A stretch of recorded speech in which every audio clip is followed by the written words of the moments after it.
This evening, we are really pleased to welcome Angela Noisetta and Pragna Patel for her stories, and we are going to be discussing different types of feminism. So just to get you started, I'll let you know that this session is being recorded. So if you don't want to be seen, you can just turn your camera off, and if everyone could please stay muted throughout until we get to the speaking bit. So if you have a question, that would be really great. We've got some volunteers on hand who are going to be fielding any questions or any tech issues. So if you have any issues, just mention them in the chat and our volunteers will reach out to you. And we have a code of conduct that we've been following that you guys helped us co-create in our first week, and I think that will just be pasted into the chat again if it's not there already. And I'm just going to do a quick introduction to her stories. If you've been attending every week, I'm sorry, you're going to be bored of this by now, but I'll get through it as quick as I can. So, well, welcome. Thank you for spending your Wednesday evening with us. A little bit about this program. It's a collaboration between Newington Green Meeting House and Newington Green Alliance. Amy and we came together in the wake of the debate generated by the statue for Mary Wollstonecraft that's here on the Green. And it got us thinking about what feminism means and the stories of the women that have shaped modern feminism in the UK today. We have a shared passion for women's stories, particularly focusing on minoritized groups and their many intersections. So for example, class, race, gender, disability, and so on. And so therefore, it was important for us to showcase as wide a range of voices as possible. So we want these sessions to be interactive, accessible to all, and promote discussion in a safe, open, and inclusive space. And we're welcoming people from all backgrounds, and particularly focusing on our Hackney and Islington communities. No prior knowledge is necessary. As I mentioned before, this is a safe and inclusive space. And we want people to come away from these sessions feeling informed, inspired, and curious to learn more. So now, as the session goes on, please do tweet about it. Our hashtag is #HerStories. And now Amy is just going to introduce Newington Green Meeting House. Hello, I'm Amy. I'm the programme manager for Newington Green Meeting House. I'm just going to do a quick visual description for accessibility, and then Roshni, you can do yours in a minute. So I'm Amy, I'm a white woman, I have blonde hair, and I'm sat with a dark coloured curtain behind me. Welcome, and I'm the programme manager at the Meeting House, and the Meeting House is an amazing 300-plus-year-old building in Newington Green, which is on the border of Hackney and Islington. And one of the things that we're kind of most known for is it's a place where Mary Wollstonecraft came. She opened a school here and kind of became radicalised and learnt from this dissenting community locally, and was supported as a woman with these amazing ideas about how to change the world. And so lots of our programmes are about sharing the kind of radical history of the local area. And I'll introduce Newington Green Alliance. So I'll just do my little audio description. So my name is Roshni. I'm an Indian woman with a dark bob haircut. I'm sitting on a grey armchair in front of a bookcase. So I'm a volunteer for Newington Green Alliance. We are a community charity based here in Newington Green. The aim of the NGA is to better the lives of everyone who works or lives in and around Newington Green by building a strong and sustaining community. And we do this through a number of projects and events that seek to bring this community together. We are entirely volunteer-led, and we have almost 90 volunteers at the moment. We really came along last year during the first lockdown, and we've just grown steadily ever since. We have a number of projects either already that are already running, and quite a few more in development. So you can see some of them showcased here. So they cover everything from anti-racism to hyperlocal news. We have youth projects, refugee resettlement. We just launched a film club. mental health, and so many more. So please do check us out. And I think now I'm just going to introduce our first speaker. So that's Angela Neutstatter. Welcome, and I'll let you do your proper introduction because you're going to be able to do it better than me. Hi, hello everyone. Good. Well, that's very nice. Thank you, Roshni. And it's very nice to be here and very nice of you all to come. So I'm here, obviously, as one of the older feminists who's kind of knocked around the block with feminism for a while. And that's my perspective in bringing an idea of different feminisms here. I wrote a book when I was on the women's page of The Guardian, which looked at, or just after I'd left actually, which looked at feminism between 1968 and 1988, which was when second wave feminism was generally seen to have sort of come into being and risen to its height before it faded down again. And now, of course, we're into a new stage, but that's something else. But it was a very vital time, particularly for people like me. I'd had a very sheltered childhood in many ways, and I'd grown up in a pretty liberal household with a brother, with males around, and generally I didn't feel aware of the enormous tensions that I realized later a lot of women had. Anyway, I was asked to do this book, casting my eye as both a feminist and a journalist over what the women's movement had been about during these years. And so I'm going to read to you the opening paragraph of the book because it kind of gives you an idea of where I was coming from at that time. At the end of the 1980s, the women's liberation movement celebrated its 20th anniversary. 2 decades of activity, activism, consciousness raising, and campaigning. During this time, the women involved were reviled as strident, butch, ugly, man-hating harridans, hell-bent on the destruction of our traditional way of life. But they had also been celebrated as inspirational, powerful, a source of spiritual salvation for other women, and the architects of a vision which would make life happier for men as well as women. That didn't, however, make everybody happy. I named the book Hyenas in Petticoats because that's what the writer Horace Walpole called Mary Wollstonecraft when she'd written The Vindication of the Rights of Women. And he took this view that, she was kind of appeared as a woman, but was really a sort of distortion of a woman, and a bit like a hyena, which can change its sexual organs. And that's what he saw her as because of the things she was saying. And it seemed to me that 200 years later, there was still some semblance of that going on. So my aim in this writing was to show how feminism was interfacing with life and how a feminist perspective had developed around issues that were of importance to women. And women like myself, actually, who hadn't been at all woke or aware at that time. But when I joined the Guardian Women's page, I was at this period, and I was suddenly found myself writing about issues to do with, how women were treated in society, what rights we had, what rights we didn't have, what kind of things were assumed to be okay for a woman to put up with when it wasn't with a man, and all that. And it was quite an eye-opener, quite a revelation, really. And so I set about doing the book. I researched the history of feminism earlier than this period. And I considered, for example, how suffragism, the most notable rising up of women insisting that they must have equal rights when it came to votes, had been vastly important, and it was vastly important as a symbol of what women could and would do. But actually, it didn't alter any of the embedded structural inequalities, attitudes, and beliefs that kind of held the patriarchal system together and was the way the world worked. So, a vote might be valuable, and symbolically it was very valuable, although it didn't actually bring all the rewards that the suffragettes had hoped.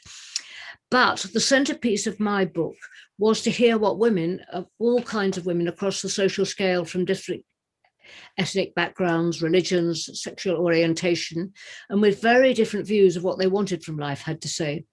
It was quite fascinating to hear because, any assumptions I might have had about what certain types of women would think were challenged pretty hard.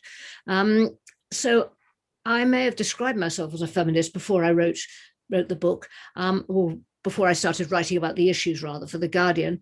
But I came to see how little I really knew or understood about the depth of oppression, psychological as well as physical and practical, that women were up against.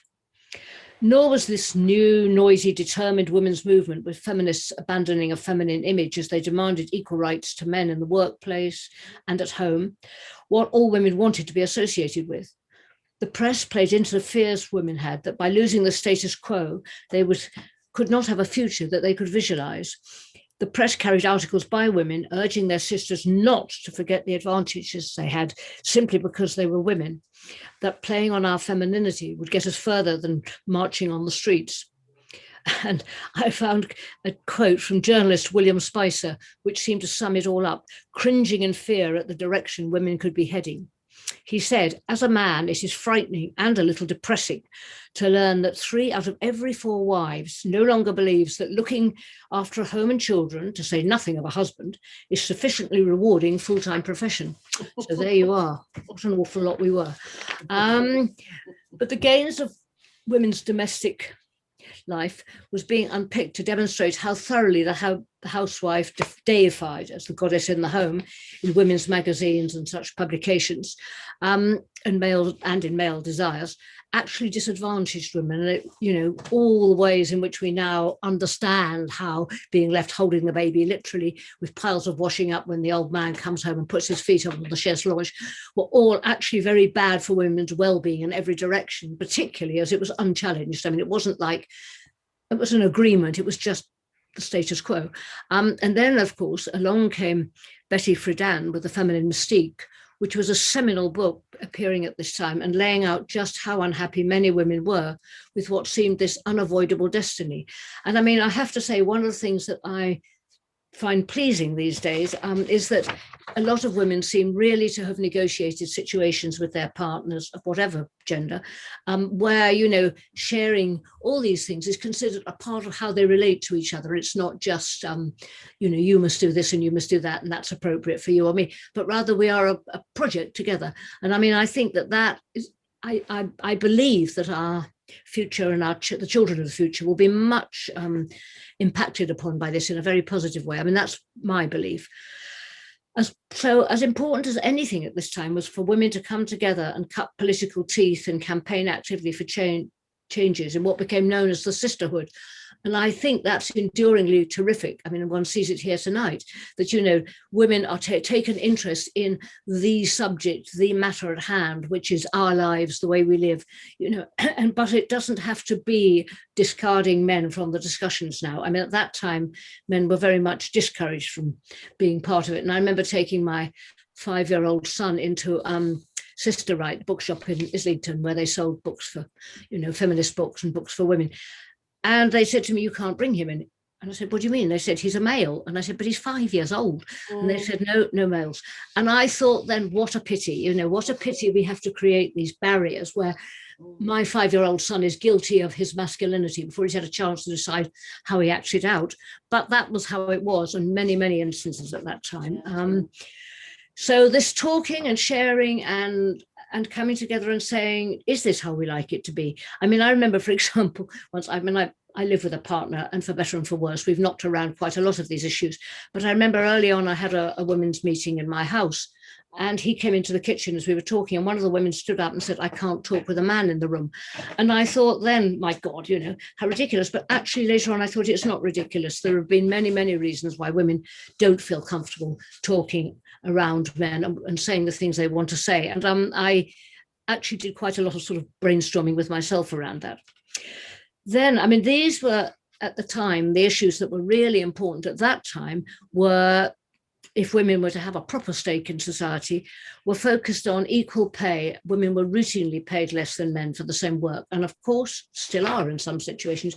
I mean, it's certainly much better than it was then. And I mean, women getting through the glass ceiling and indeed, pushing men underfoot as they climbed into the glass ceiling, and working alongside men in equal jobs with equal pay. That is also much more visible than it ever was in those days. And I remember that from The Guardian. It was no different. And then there was equal education and opportunity. That was a big one because education had only just got round to the idea that women could train, at university level, who could have universities that were not just for them as women because they were different, but that could be mixed, that they could learn the same subjects as men, that they could be equally good in the workplace with these subjects. I mean, all that needed a lot of dealing with, writing about, thinking about, and getting into the institutions. Then there was 24-hour nurseries and free contraception. That was a very big one because, for a lot of women, having children wasn't necessarily a choice that they wanted. That wasn't necessarily a choice. They didn't want to have children when they had them. They had more than they wanted. They wanted to space them out differently, whatever. And of course, pre-contraception, that was mighty difficult, if not impossible. And an awful lot of women did get stuck with having large families, which handicapped them, even if they loved their children, which I think most of us do. But that was how it was then. And I mean, getting free contraception was a big part of that, and the abortion fight was a big, big part of what we were on about at that time. I mean, this control over our bodies. The abortion issue was like a firelighter in the mix, really, because women realized that in this very physical way, men had control over our bodies. It wasn't just that they were most likely to be the abortionists if we could get an abortion, but that they could pass laws preventing us as men in our lives. They could take us to court for not having children we conceived, not wanting to, and this kind of thing. And it was just I actually wrote a book called Mixed Feelings, which was about the experience of abortion in many different circumstances and with many different conditions, looking at how differently it played out, depending on how you were treated, how the law was behaving, etc., etc. So there was all that going on. But not all women who saw themselves as feminists were drawn to the hardline sisterhood. Erin Pizzi, who was as important as anyone has been, really, with her book, Scream Quietly or The Neighbours May Hear, which was about domestic violence. And she was revealing the extent of it. And I mean, she became something of a heroine. She was in, one of the early refuge movement people. She stood up for women. She talked, very stridently and, with huge passion and conviction about, how it was that we could have women treated like this in our society. But she also said that she was not drawn to the intellectual hardcore of feminism. She felt outside it in a way that I think quite a lot of women do.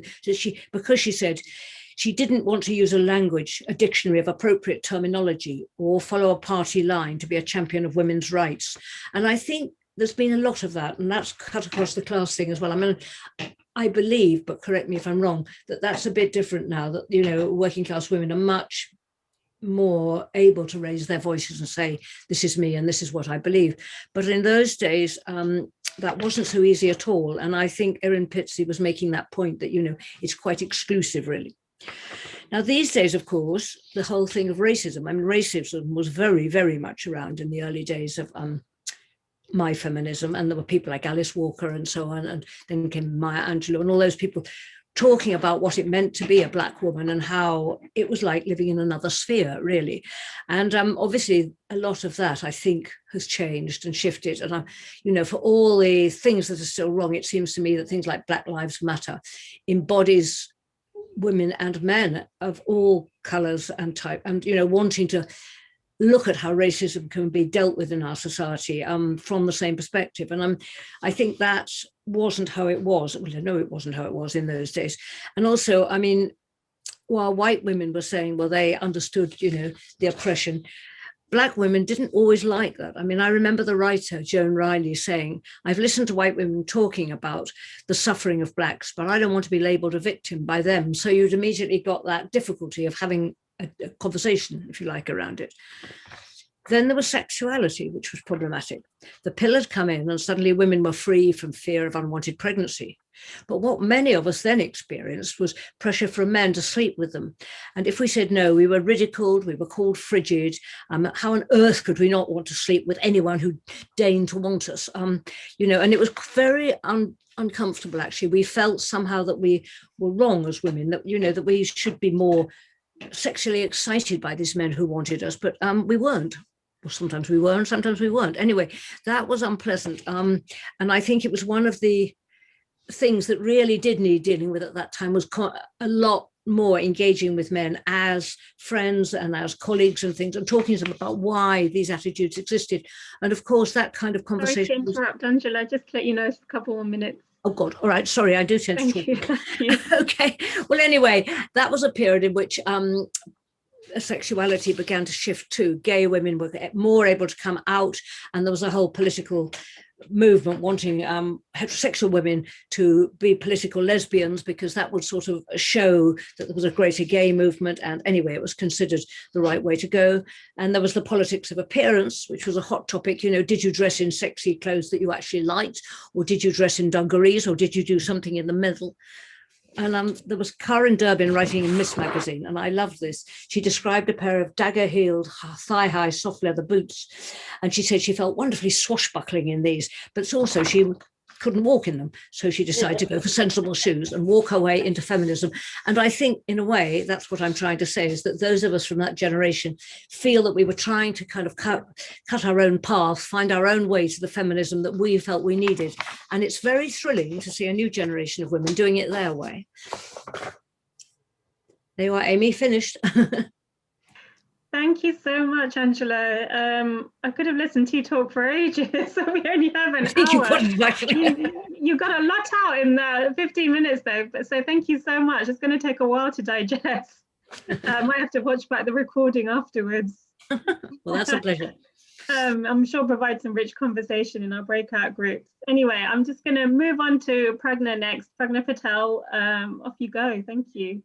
Thank you. I could listen to Angela too, and actually I remember quite a few of those, you know, moments and discussions, and there were very positive things, but I think there are also some very negative things, if we're very honest, even within feminism, in terms of treatment of each other and differences and so on. And I think that, you know, a lot of women were also broken by the failure of the feminist movement to promise what it, you know, what it aspired to.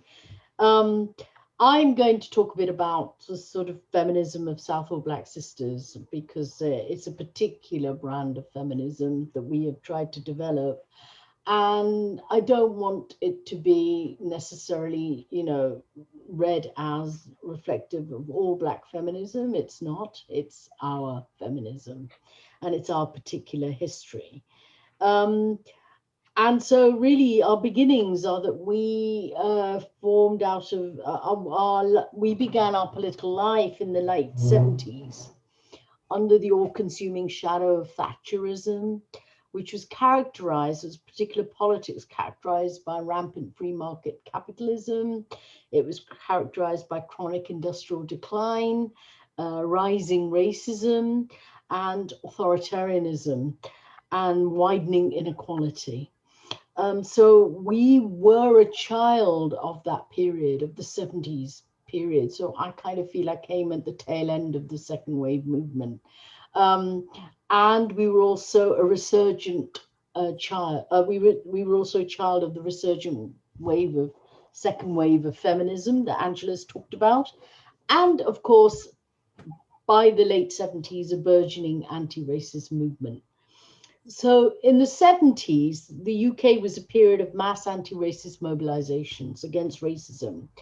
And they were led by a largely younger generation of African, Caribbean, and South Asian men and women who were really inspired by the civil rights movement of the UK in the US, and the Black Power movements of the US.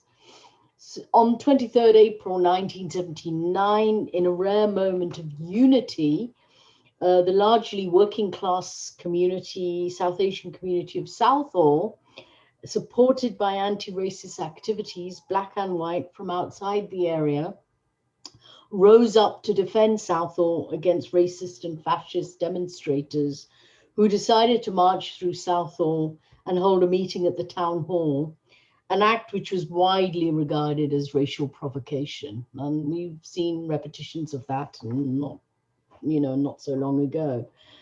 The 79 uprising, racial uprising, sadly culminated in the mass criminalization of the anti-racist protesters, many of whom were Asian. And it led to the murder of Blair Peach, a white anti-racist activist who was killed by police officers from specialized military units, police units. By contrast, there was not a single arrest of the white fascist youths who were marching and holding their meetings. And the police officer who killed Blair Peach has never been brought to justice, despite campaigns for justice since then.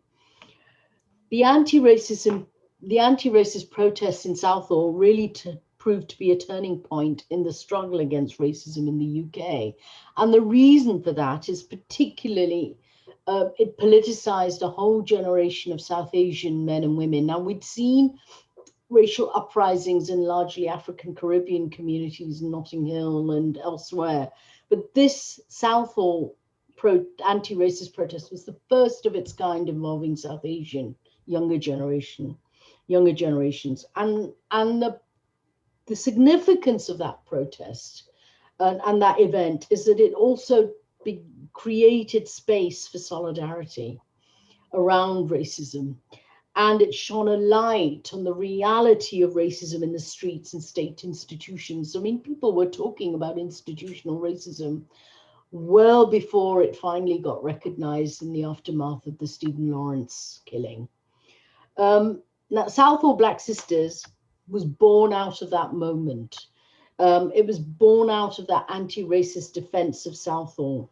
And it involved many women of South Asian and African backgrounds coming together. Now, these were women, younger women, who'd participated in the anti-racist protests, but who then found themselves sidelined within the anti-racist movement as women. And some of these young women went on to establish Southall Black Sisters as an autonomous Black feminist campaigning group. And it was a campaigning group from 79 to 82 when I joined straight out of university. My parents lived on the outskirts of Southall. I was at university, came back and wanted to work with women and wanted to work around issues of race. When I joined, the campaigning group had more or less fizzled out, but I was so inspired by the politics that I kind of resuscitated it and set up what is now the current Advocacy and Campaigning Center.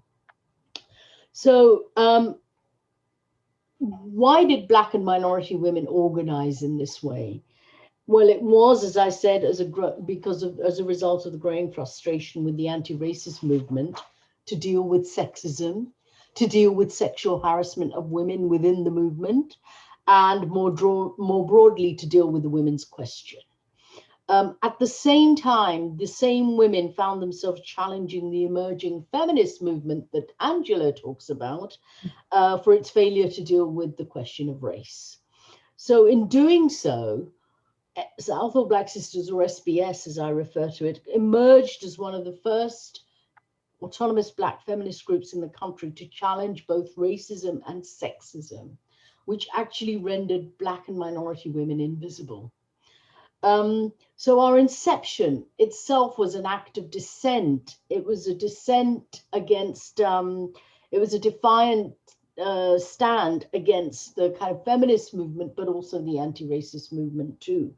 And we charted our own political journey towards an anti-racist feminism by both drawing on the feminist traditions and the anti-racist traditions, but also challenging those movements, even though, you know, they gave birth to us in effect. We were and have remained as uncompromising on challenging gender inequality and patriarchal power from within our communities as challenging racism outside of our communities. And that is not an easy position to implement. And I can talk more about it in the discussion. But just to give you an example, in the early 80s, Southall Black Sisters broke the silence on domestic violence in our own communities. We publicly protested and demonstrated from the mid-80s onwards against a string of domestic abuse-related homicides and suicides, particularly of South Asian women in Southall and elsewhere. And in this respect, we actually borrowed from the Indian feminist movement, who were already campaigning in very public ways in India, shaming perpetrators of dowry-related deaths of women. So at that point, the Indian feminist movement was really focused on highlighting the the thousands of women who've been killed as a result of not bringing in sufficient dowries to a marriage. And the Indian state was doing nothing about it. And actually they were precursors to the Me Too movement that we see now, because they were publicly naming and shaming perpetrators in the absence of, or the failure of the law, in the absence of state institutions to hold perpetrators to account. Actually, women took to the streets to do it themselves. So you can see the connections. But it was also important for us to publicly state that we were borrowing from the Indian feminist movement, because we're often castigated for being Western, but feminism being a Western idea. And here we were making connections with women in India, showing that they were practicing and thinking feminism at the same time as women around the world. And I think that was really, really important to show that this is not a Western concept and not a Western thing. And what was interesting for us was, unlike the race mobilizations in Southall in '79, the same community that responded with anger and indignation at racial violence completely zipped and silenced on gender-based violence, showed no concern or sympathy even to the women who were trapped in abuse and who felt that there was no way out. So we also had to set ourselves against traditionalists and conservatives in our own communities who tried to subjugate women through the maintenance of the patriarchal status quo. And we had to cope with the anti-racist forces who felt that the key struggle was a struggle against race or class, but not with, gender inequality. Mm-hmm. And so really what our feminism was trying to do was show that actually there are many sources of power and abuses of power. The state, abuse of power doesn't just emanate from the state. It also emanates from family structures, from community structures, and there are other power relations and inequalities within our communities born out of, for example, religious caste, gender divisions, and that gives rise to differential access to power. So in this way, we were really dissenting, and our dissenting politics broke with this idea that the Black community is a homogenized community, always, in unison, and always involved in the one struggle against racism. I don't think I realized it fully then, but in doing so, we were laying the foundations of a politics of simultaneous resistance against all forms of oppression. And I think that's the key thing for us, is that there isn't a hierarchy of oppression. There isn't this idea that one form of oppression deserves more priority than another, that we have to, as feminists, face many directions at the same time. And if I look back at the feminism of the 70s and 80s, I'd identify three vital aspects of our politics that we tried to forge. The first is that we mobilized around the term Black. Now that's become really contentious again. And a lot of people say, well, you're Asian. Why do you call yourself Black? What gives you the right to call yourself Black? And I don't think people understand that back in the 70s, we adopted Black as a secular unifying identity, inclusive of all histories of colonialism and racism. And that until the late 80s, many Afro-Caribbeans and South Asians in the anti-racist movement are mobilized around the term Black. It was never descriptive. It was a political identity. And it came from the civil rights movement. And it was about understanding that we had common histories and that we can come together in the struggle against racism and forge solidarities with other social justice movements. And actually, that's the other point I do want to mention, that the term Black enabled us to understand our own histories of oppression as, as minorities, but also to locate ourselves in wider social justice movements. So we were forever organizing Black delegations to Northern Ireland during the the troubles there. We were part of Black delegations to the mining communities in 1984, showing solidarity there. And these were genuine attempts to build politics of solidarity and to locate ourselves within wider social justice movements. And really what we were trying to do was bridge the gap between anti-racism, feminism, and progressive politics. The other important aspect of our politics is that we were thinking and doing intersectionality long before it became fashionable. And so in the 80s, everything Angela said about what the feminist movement was up to, a campaign for equal pay, campaigns around abortion rights, campaigns around shelters for victims of domestic violence. These were all, sort of raging around us. But Southall Black Sisters and other Black feminists were beginning to challenge the movements to also take account of Black and minority women's experiences. So we were saying that there were also other priorities for feminists. These were all priorities, but together we also had to factor in the ways in which race intersected with gender discrimination. And so, for example, look at the impact of harsh anti-family immigration laws that impacted on women's lives, or to look at the virginity testing of Asian women that was being carried out in the 70s as part of that hostile environment that was created back then. And we was talking also about women in the global South, and the way in which, contraception was being dumped on those women without them having a choice about the matter. So these were all political priorities, and it showed that women's relationship with the state was very much dependent on where you were socially positioned as women, and how that complicated and made complex, how we dismantled all these interconnecting structures of oppression. I don't want to paint a romantic picture of Black feminism, because even amongst us, there were different political priorities, but there was an attempt to forge an intersectional analysis, not intersectional identities. It's not about identities. It's about looking at different structures of power and how they connect. And that's really important, because nowadays intersectionality has kind of been reduced to just multiple identities that just added onto each other in this kind of way. That doesn't explain oppression. We need to talk about structural links between sexuality, race, class, gender, disability, and so on. And the third aspect of the feminism that I want to highlight is the way in which we tackled the multicultural policies of the state. So multiculturalism, and as an idea, is something that's positive. It's it's important. We should value it, because, we want to live in multicultural societies. We're enriched by multicultural societies. Having said that, multicultural policies that the state adopted was something very different.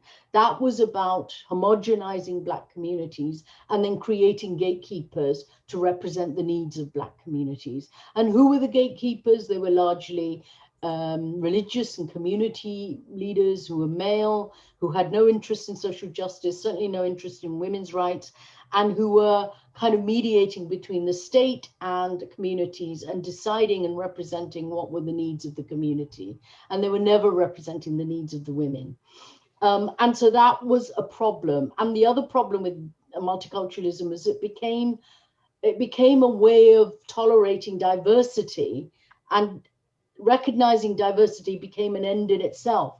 So it wasn't about equality. It was just about, we have diverse people and we tolerate diverse communities, and that makes us progressive. Actually, what makes us progressive is tackling inequality, racial inequality, not just recognizing racial diversity. Pragna, just a couple of minutes. Yes, so I would just saying that the multicultural model also made it very difficult for us to get the state to intervene in issues like forced marriage, honor-based violence, FGM. They weren't recognized. When I started, doing this kind of work in the 80s, and you'd turn up at social services, you'd turn up at the police and say, please, can you protect this young girl from forced marriage? They would say no. And they would say that we can't, we must respect cultural sensibilities and cultural difference. And what that meant was that these women therefore were not protected. And I can give, you know, sort of stories of really horrific cases that I dealt with where this was the response. And actually it was seen as a progressive response. It was seen as respecting diversity and cultural differences without recognizing that the same cultural norms were actually, perpetuating abuse and inequality for minority women. I would just end by saying that sadly, we have moved further and further to the right in relation to minority communities. We have seen the rise of religious fundamentalism that actually began following the Rushdie affair and the publication of the Satanic Verses. And the state has embedded religion in institutions and in the way in which it relates to minorities. So religious leaders have become even more emboldened and more powerful. And in this context of austerity, and shrinking of the welfare state, what we're seeing is religion taking the place of the welfare state, providing services, welfare services, acting as arbiters of justice. And what that means is that actually it's undermining, not only undermining women's rights and devastating for women because it radiates a whole range of violence against women and girls, but it's not only is it doing all that, but it's actually normalizing very, very profound patriarchal structures and making it far more difficult for women to speak out now than they did, in the 80s when we first started. So really important that autonomous feminist organizations still exist now, not only to provide the services to meet women's daily needs, because those material realities still need to be addressed, but we also need to really be part of the wider struggles for transformation, for equality and social justice. I don't think any of us have a blueprint, and that's where you all come in, because you can do some of this better than we've ever done, and improve on what we've done and build on what we've done. Even challenge us on some of the stuff we've done. But what I think is important is that if feminism is to retain its credibility, it must grapple with all forms of injustice, even though it focuses on women's rights, must locate itself within wider social justice movements, and must face many directions at the same time. Thank you so much, Pragna. That was again, I could have listened to you all evening, but what we're going to do now is take some of these, take what we've heard now, and go into breakout groups, and we've prepared some questions for you all to discuss.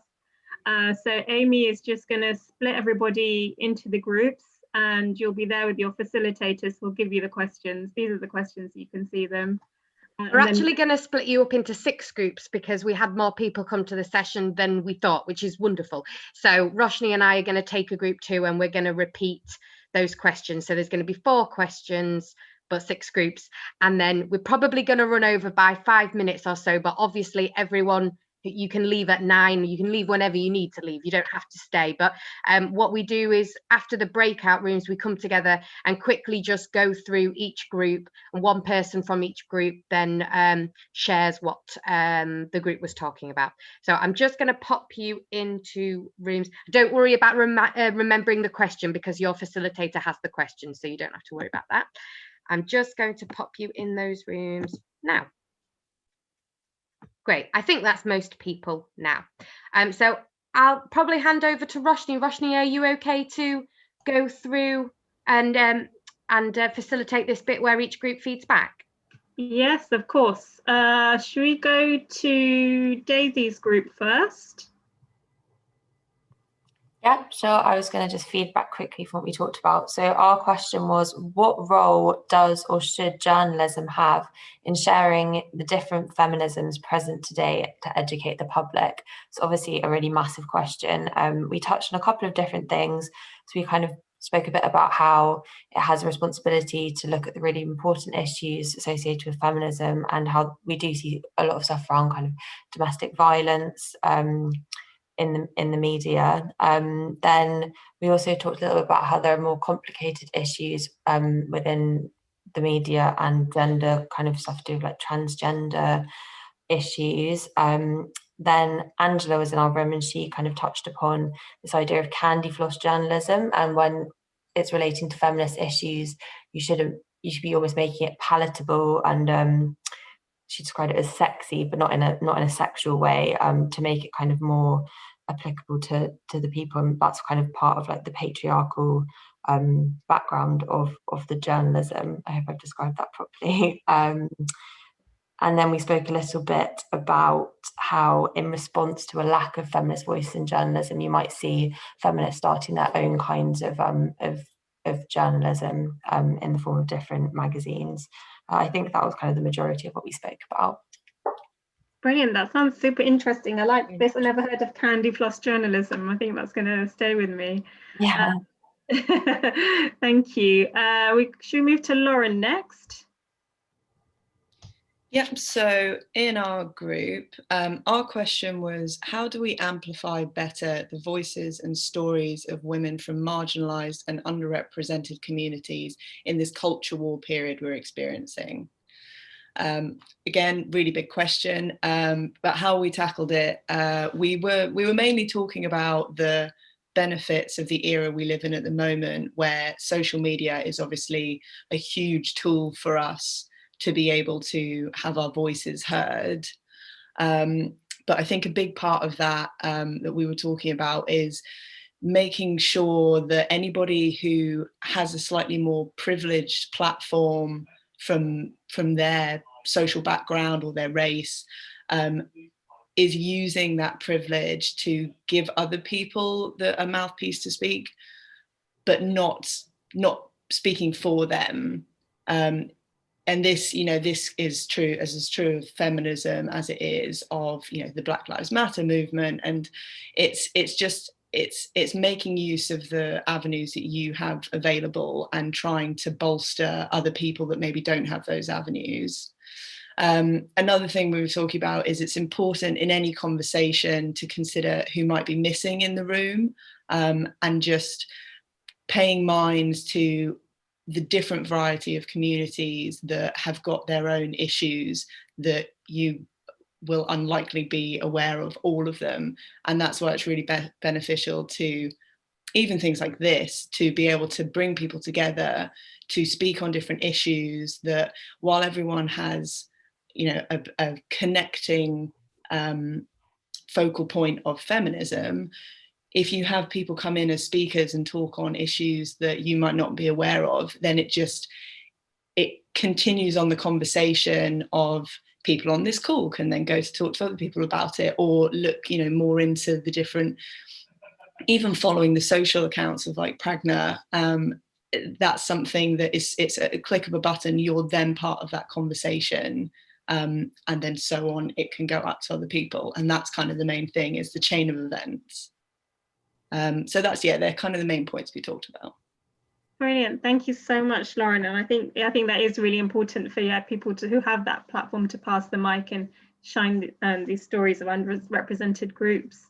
We have Eliane next.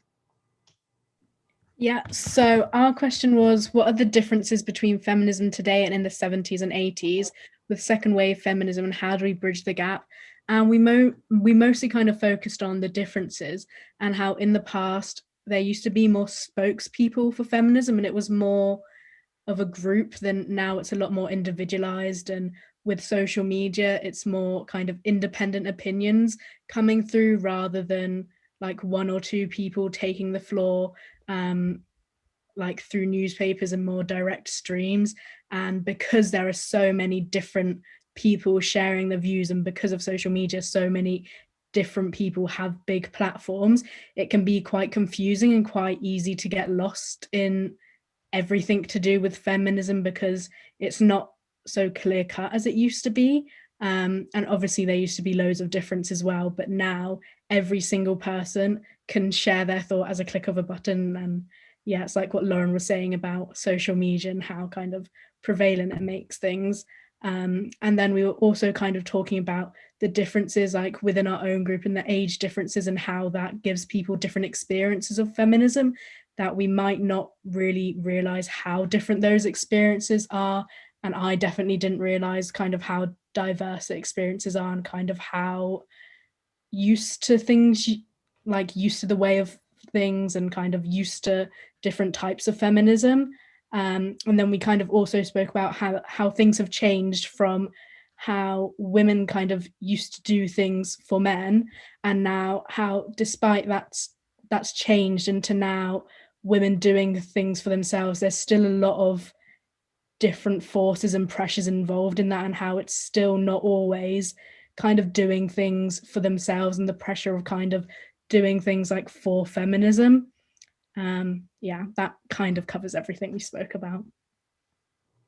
Brilliant, thank you so much. Our group discussed the same thing. There was a lot of crossover. Actually, maybe we should just cross into our group so we can carry on with the same theme. Did you want to feedback, Pragna, or? No, you go ahead. But, we very much echo some of the stuff that's just been said. That was a similar kind of discussion that we were having.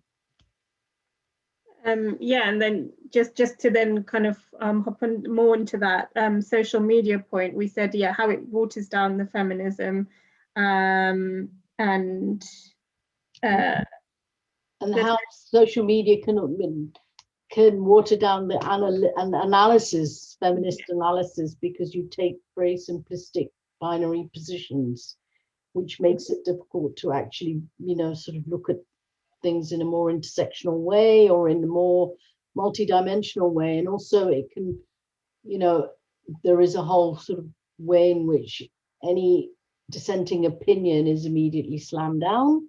And so people feel afraid, also intimidated to talk, because you're supposed to have, clear-cut opinions rather than questions or raising, concerns. Even to challenge whatever the status quo is on the social media can be very difficult. Yeah, exactly. Thank you so much. And then we just said on the positives of social media is that it is more inclusive, in the sense that it allows people to protest and get involved even if they can't leave their homes for whatever reason. And I think this is a topic we've touched on over the past couple of weeks, so it's not all bad. I'll just quickly move on to next group, and that is Anais. Yes, so we talked about sisterhood, if sisterhood is still an important concept today. And we're discussing about, we talk about how sisterhood can organize the feminist movement in such a way that we have different groups working in different fronts at the same time. We also talked about how sisterhood has a very important way of empowering each other and giving support to each other, and that makes other women feel empowered and able to do action. Kate, we have the lovely presence of Kate. She talked about how sisterhood kept women together throughout the years within the left-wing groups and other organizations that myself and my experience, Pragna also talked about that, how we still have some left-wing groups who don't talk about sex harassment within the groups. And Kate told us about how sisterhood kept women together through all the years within these kind of issues.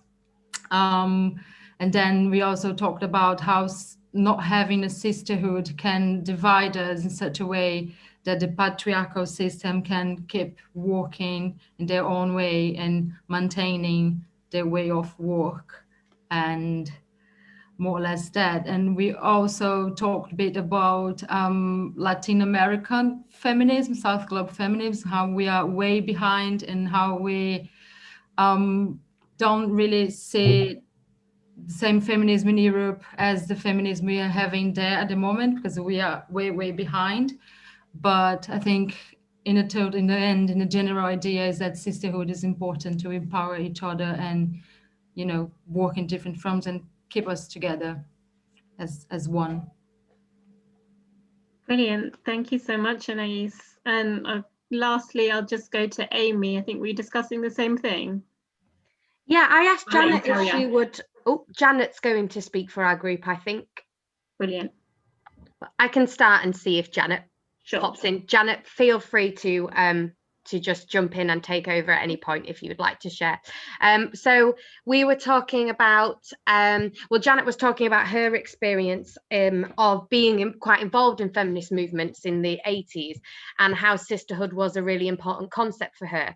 And I suppose that was really interesting because coming from a younger generation, I kind of went into the conversation thinking that a bit how Pragna said that it'd be really good to build more solidarity, not just based on gender, but on different structures of oppression. And I think Janet's point, which was a really good point, which was that at that time, what they really needed to do was to mobilize women to try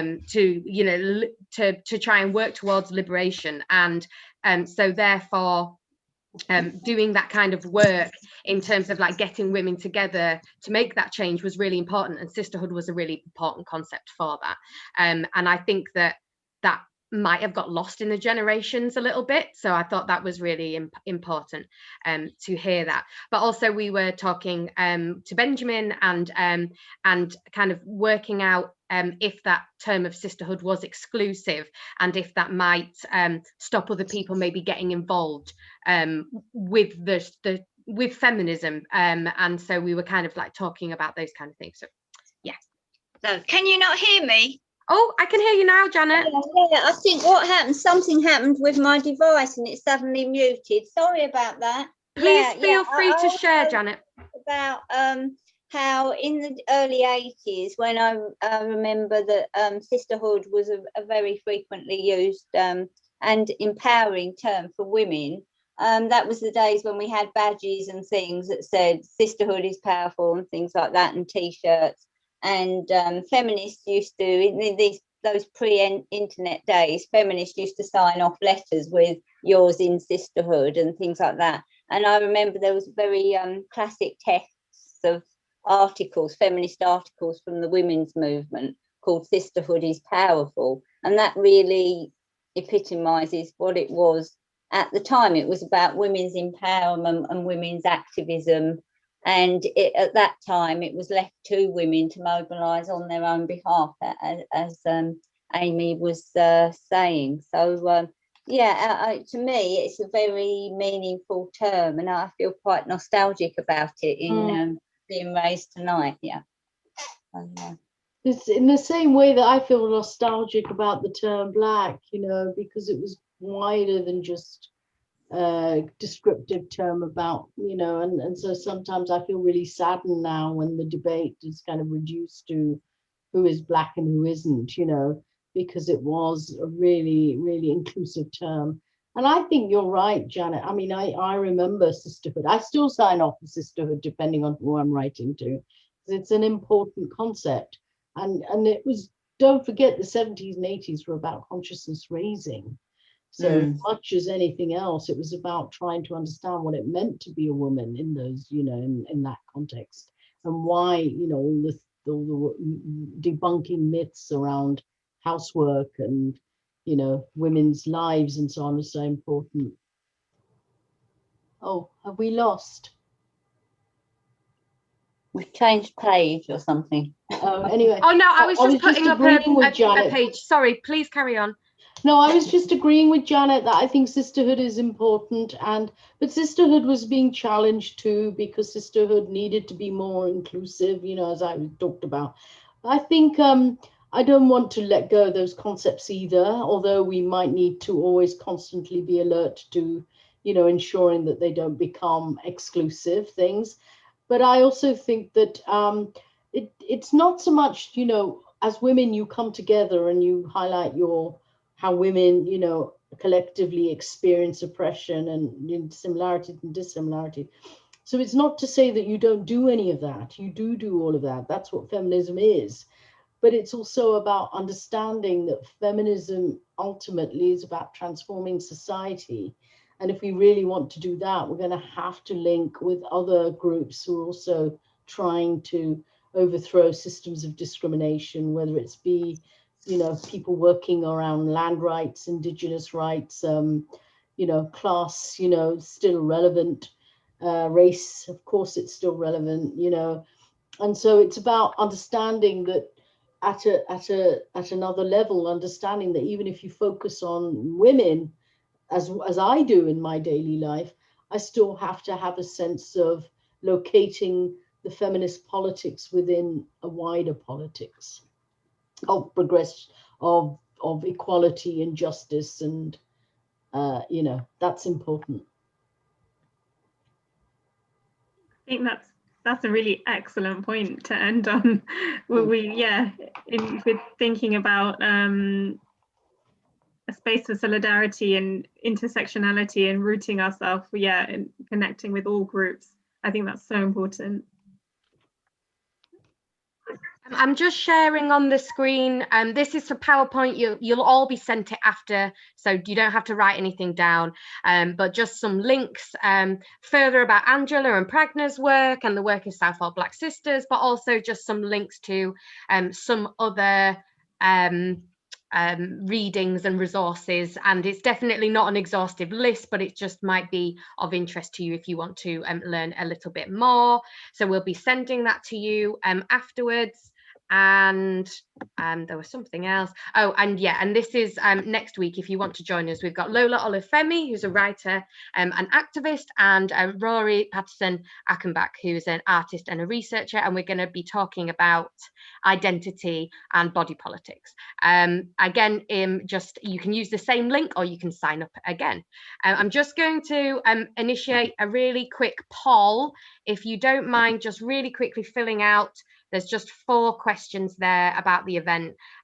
We're funded by the National Lottery Heritage Fund, and so they support our work. And as of that, we have a prerequisite to get some evaluation about events, and also to make sure that events in the future are good and inclusive and as informative as possible.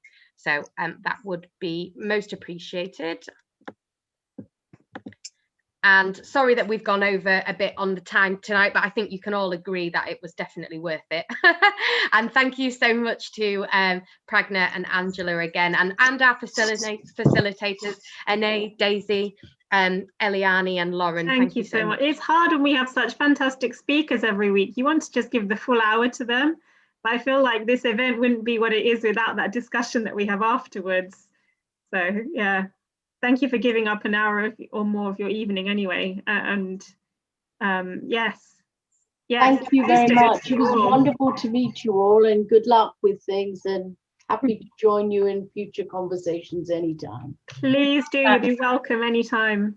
Thank you. Thanks, everyone. Bye. Thank you so much. Thank you.